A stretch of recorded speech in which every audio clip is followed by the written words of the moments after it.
Dans cette présentation, vous allez découvrir le rôle du routage et son importance dans l'infrastructure réseau. À la fin de cette présentation, vous serez à même d'effectuer les tâches suivantes.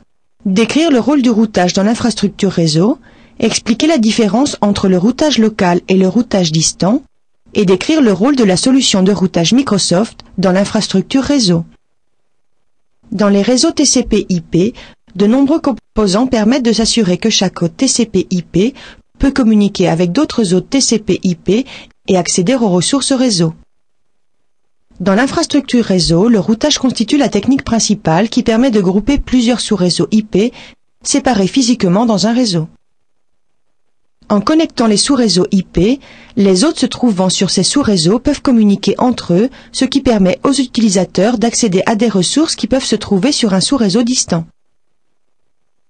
Lorsqu'un utilisateur tente d'accéder à une ressource sur un hôte, l'ordinateur client doit déterminer si l'adresse IP de l'hôte se trouve sur le sous-réseau du client, appelé sous-réseau local, ou sur un sous-réseau distant.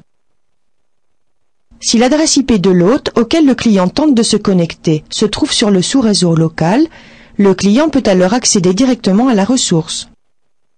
Si l'adresse IP de l'hôte auquel le client tente de se connecter ne se trouve pas sur le sous-réseau local, la requête de connexion est dirigée vers le routeur de l'ordinateur client ou passerelle par défaut. La passerelle par défaut du client détermine ensuite le sous-réseau vers lequel la requête doit être acheminée. Si le sous-réseau de l'hôte distant est connecté directement au routeur, la requête est transmise à l'hôte distant et l'utilisateur peut alors accéder à la ressource. Dans l'environnement routé d'une organisation, plusieurs sous-réseaux peuvent être connectés par des routeurs. Si le sous-réseau de l'hôte distant n'est pas directement connecté au routeur, le routeur utilise alors sa table de routage pour déterminer le meilleur chemin d'accès à utiliser pour transmettre la requête. Les tables de routage routent les chemins d'accès vers différents sous-réseaux et calculent l'itinéraire le plus efficace pour transmettre la requête au sous-réseau approprié.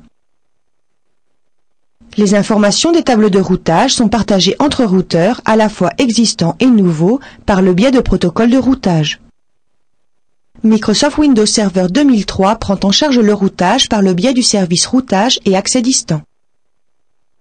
Le service routage et accès distant vous permet de configurer un serveur Windows Server 2003 en tant que routeur pour connecter des sous-réseaux ou pour se connecter à Internet ou à partir d'Internet en l'absence d'une solution de routage matériel. Dans cette présentation, vous avez appris quel est le rôle du routage dans l'infrastructure réseau, la différence entre le routage local et le routage distant, et le rôle de la solution de routage Microsoft dans l'infrastructure réseau.